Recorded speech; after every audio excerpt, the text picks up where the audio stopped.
Bakit ganyan yung mga pagkain na yan? Parang kanin baboy.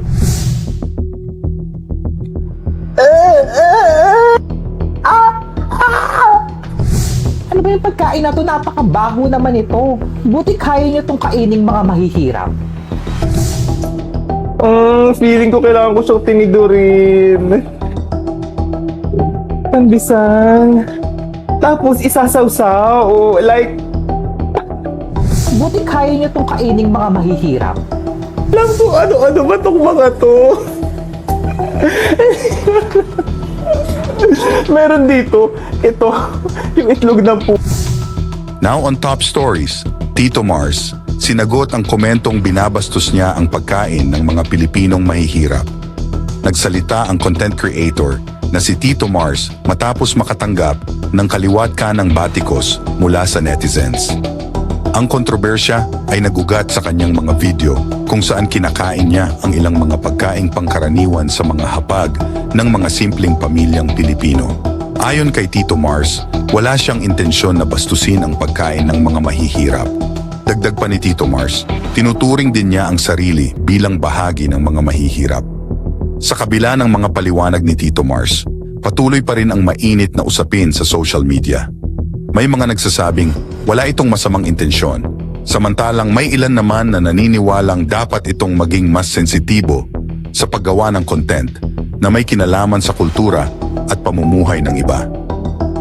Magandang gabi ho, Tito Mars ho ito. Wala ho muna tayong eating challenge sa ngayong araw na to. Gusto ko lamang ho sanang klaruhin yung mga katanungan. Gusto ko lang din ho sanang sagutin yung mga katanungan ng mga netizens. Tungkol nga dun sa mga videos ko na nilabas ko nito lang. Yung mga eating challenge. Alam niyo na naman yan, di ba? Kung nanonood kayo sa akin. Lalong-lalo na ho dun sa sobrang viral ngayon na sardinas. Umpisahan na ho natin yung tanong. Bakit mo binabastos ang pagkain ng mahihirap?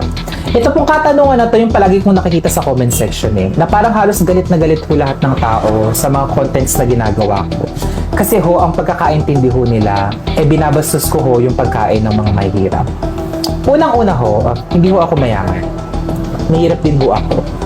So, bakit ko kailangan bastusin yung pagkain ng mga mahihirap? Kung babastusin ko man yun, didirekta rin ho akong matatamaan doon. Kasi mahirap din ho ako, hindi ho ako mayaman. At kung babasusin ko man ho talaga yung pagkain ng mga mahihirap, di ho sana ang sinabi ko ho sa mga videos na ginawa ko, ganito. Bakit ganyan yung mga pagkain na yan? Parang kanin baboy. Sinong taong kakain ng ganyang klaseng mga pagkain? Ganito pa. Ano ba yung pagkain na to? Napakabaho naman ito. Buti kaya nyo itong kaining mga mahihirap.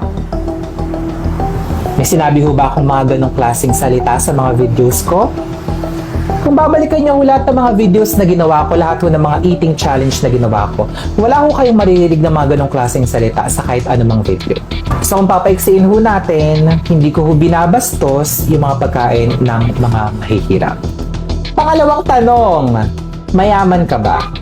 Hindi ho ako mayaman, kinaklasify ko ho yung sarili ko sa bracket ng mga taong mahihirap. Number 3, anong karapatan mong laitin ng pagkain ng mahirap? Hindi mo ba naiisip yung mga taong sarap na sarap dito? Nasagot ko na ho yung unang parte, anong karapatan mong laitin yung mga pagkain ng mahirap? Ulitin ko ho, hindi ko ho nilalait yung pagkain ng mga mahirap. Kung sa tingin nyo ho, ganun nyo ho na-perceive, ganun nyo ho na-intindihan, yung mga videos na ginagawa ko, nire-respeto ko ho yan. Kasi meron ho kayong kalayaan, choice nyo ho yan kung paano nyo ho iintindihin yung mga videos na nilalabas ng mga content creators at mga nilalabas ko. Kung ayaw nyo ho, uulitin ko ho, huwag nyo hong panoorin. Tapos po ang usapan. Hindi mo ba naiisip yung mga taong sarap na sarap dito? Hindi ko ho sila naiisip. Kasi mas marami ho akong mga bagay na iniisip sa buhay ko. Diba? Bakit sa akin nyo ho tinatanong yung mga ganyang klaseng bagay?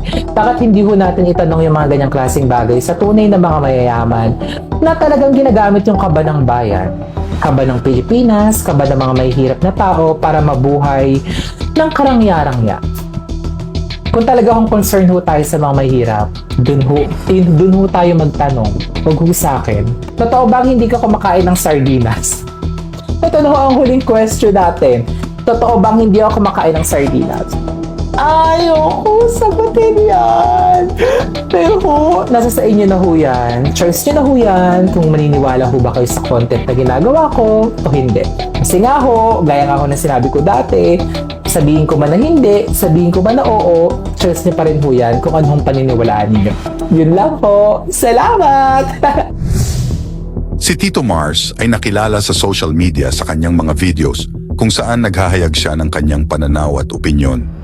Nitong mga nakaraang araw ay may mga videos siya kung saan pinagbibigyan niya ang mga eating challenge mula sa netizens, kabilang na ang pagkain ng sardinas, tuyo at mangga na may bagoong. Dahil sa kanyang reaksyon, tuwing kumakain siya nito ay marami ang nambatikos sa kanya. Matatanda ang kagaya ni Tito Mars ang nakilala din si Rendon Labador sa kanyang paglalabas ng opinyon na marami ang tumaliwas. Naging dahilan ito upang pagkaisahan siya ng mga taong hindi natuwa sa kanya at kinalaunan ay nag-report sa kanyang mga social media page. Matatanda ang taong 2023 nang mabura ang Facebook page ni Rendon. Sa kanyang Instagram stories ay naibahagi niya ang pag-mass report daw sa kanyang Facebook page. Sa kabila nito ay sinabi ni Rendon na hindi siya titigil sa kanyang advokasya na patalinuhin daw ang mga Pilipino. Matatanda ang nauna na ring natanggal ang kanyang TikTok page. At ngayon ay hiling ng mga Pilipino na i-mass report ang lahat ng account ni Tito Mars, kagaya ng nagyaring dati kay Rendon Labador.